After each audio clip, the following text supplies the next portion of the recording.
Hello, everybody, and welcome to another episode of the Black and White United Show. I'm your host, Andreas. Thank you so much for tuning in with me today. In today's episode, we're going to preview the game against North Melbourne this Saturday night at Marvel Stadium. For some reason, there's two games happening at Marvel on the same day, but whatever. And also, it has been reported today on Gettables by Cal Toomey that Braden Maynard will accept a 4-year contract at Collingwood. The contract's worth $3.3 million, which is roughly $825,000 per year for the 4 years. So if that's true, that's amazing. Let's just get straight into it. Roll the intro. 0, 1. Let's get started.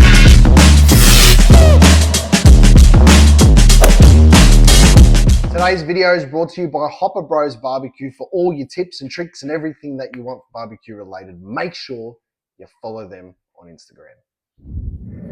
So North Melbourne are coming into the game off two really good outings. I personally think it's probably 1.5 good outings. I think their game against Richmond was obviously a very par performance. And if they had played against any other opposition at the MCG that day, I do believe they would have got rolled. They only beat Richmond, I think it was by about 4 points or so. So that's obviously a little bit of, so the question marks obviously there being raised. The week before that, they played against Brisbane, which they were really, really good. Now, my personal opinion on North Melbourne is they are a very up and down team. Currently, they're sitting at 17th on the ladder. They play the Marvel Stadium ground quite well, and for some reason, every year they always play that Marvel Stadium ground really well against us. They match up well against us. So I don't think this game's going to be one of those walk in the parks. I would love for this game to be a 60-plus point blowout for us, where pretty much halfway through the second quarter or around the halftime mark, we are in absolute cruise control. I don't think that's the case against North Melbourne. I think I don't know what the right word is, but they've probably planted the seeds within a lot of Collingwood supporters that this game can be a little bit dangerous, and it can be one of those games where I don't think we lose this game, but it can be one of those games where it's just always frustrating. I don't think it's going to be like the 2022 game against West Coast where they beat us at Marvel. I think we're a lot better team than what we were then. Even though obviously McRae was coach and stuff, that was one of those anomaly days. I don't think we're in for that this week. I do think though North Melbourne are going to come out firing. I do think they're probably going to hit us on the scoreboard a little bit early. Not too much, like, for example, what a Fremantle did or a Western Bulldogs did, for example, or even a Geelong. But I think they're just going to just chip away, and it's going to be a little bit of an arm wrestle for about a quarter and a half. I would suspect that it's going to be tight, and then we should be able to, with the experience that we've got, we should be able to obviously go on from there. On the flip side, though, if we don't, watch all of the media outlets come out and say we're not experienced, we're old. So it's just, you just got to buy the bullshit as a Collingwood supporter and obviously see what happens from that part of the game. So currently, as I said, North Melbourne is sitting 17th on the ladder. We play them at Marvel. It's our first time at Marvel this season. Now, obviously, as I'm probably going to sound like Damien Hardwick with this comment, but it is a soulless football ground. That football ground for us does absolutely nothing. If we were a mid-table side in the echelon of, I don't even know if that's the right word, of the AFL rankings, and we weren't such a powerhouse off the field and stuff, then obviously you wouldn't care. We played a lot more Marvel games back in the day when obviously it was the Colonial Stadium, Etihad Stadium, or Telstra Dome and stuff, as they used to call it. That's a blast from the past there. But at Marvel, we only tend to play 2 or 3 games there per season. I think we're playing 2 games there this year. One is obviously this game, and the next one's against St Kilda. It would have been against the Bulldogs, but they decided to make bank off us in their round 2 game or whatever it was, where they wanted to celebrate their 2 premierships and their 100 years of mediocrity. So whatever. North obviously have the bye the week after they play us. Then after that, they've actually got West Coast. So I'm not going to undersell this game regardless of who it's against. North Melbourne need to win. If North Melbourne are able to get a win against us, then they have the bye, and then they play West Coast, which means they've technically in a month of football had a draw and 1, a draw and 2 wins, which then puts them back into the category of like your St Kildas, your Port Adelaides, your Sydneys, your Carltons. That's going to put them around that part of the ladder. For a North Melbourne supporter, that's amazing. And again, I say this with all due respect to obviously North Melbourne supporters and stuff. I'm not saying this to seem cocky or arrogant or whatever it is, but that's where you would want to be. If you're sitting in that position as a North Melbourne supporter, then obviously moving forward from that, you can start to think about, hey, we are sitting, just under the middle of the competition. The bottom 4 teams we're going to beat, and we're not part of that bottom 4 anymore. So that's what the North Melbourne supporters are aiming towards. And to be honest, I don't think they're far off. They're a very up and down team. I haven't watched all their games this season, but you've seen games again that North Melbourne have played where obviously like they slapped Melbourne at Marvel Stadium. And that's when Melbourne were in all sorts.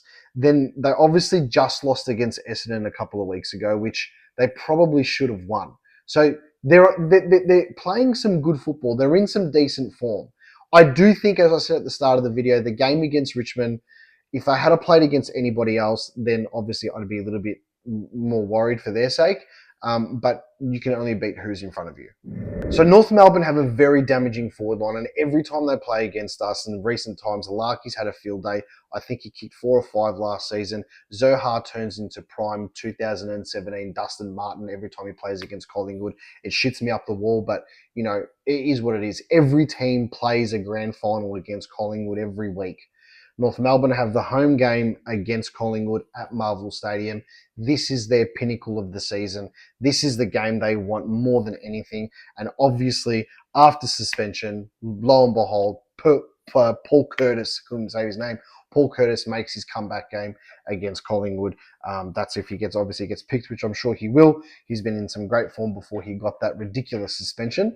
So he comes back against us.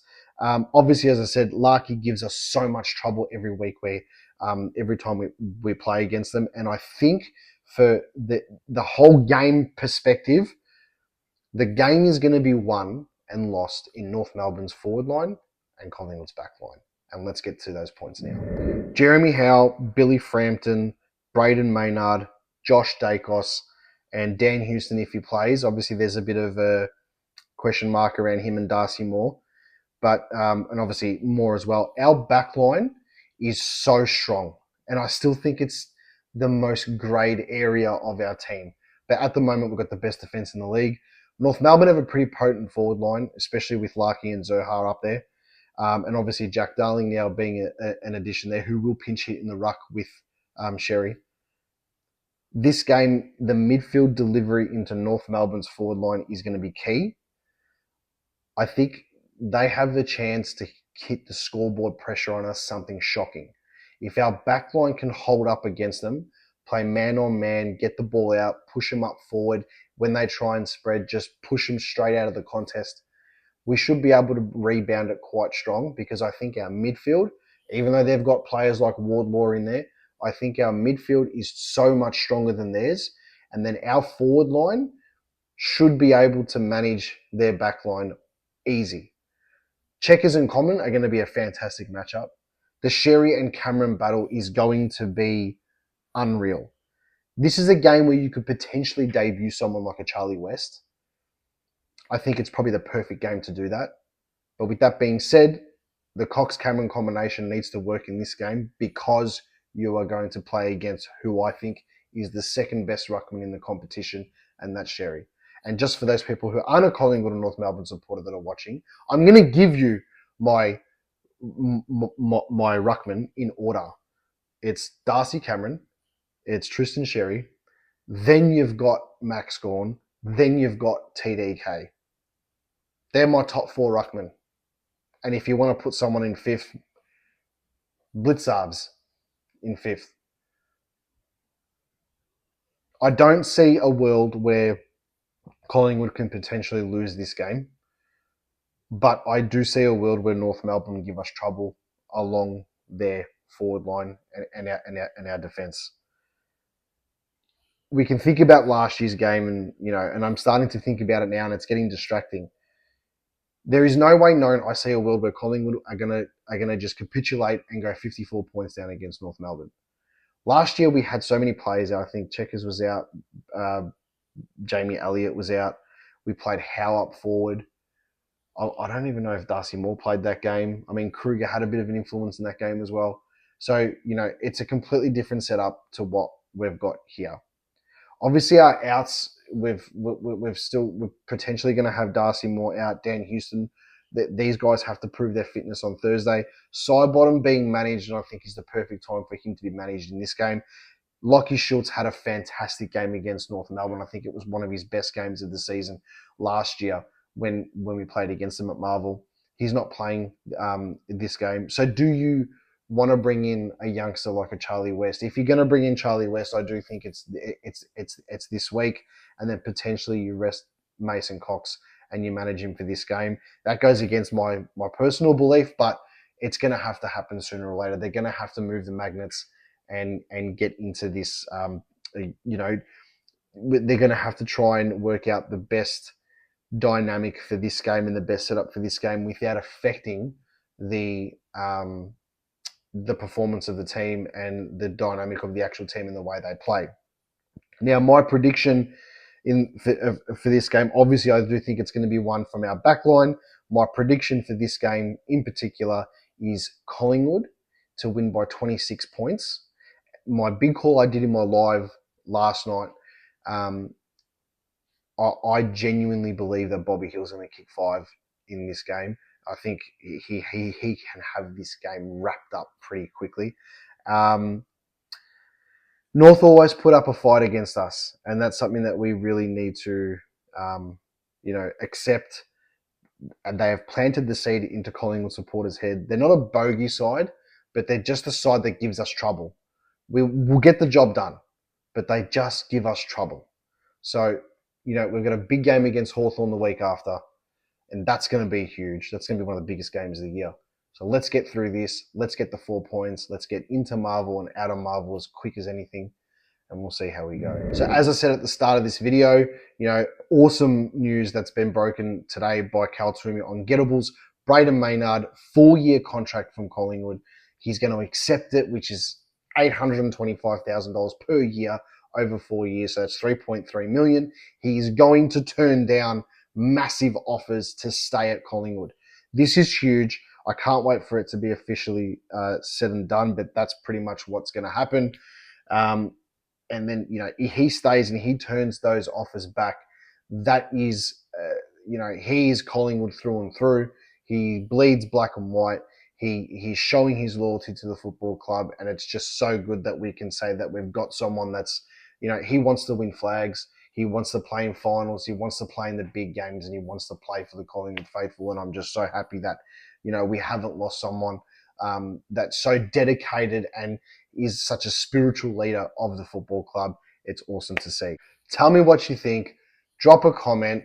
Call it as you see it. And as always, go the Pies.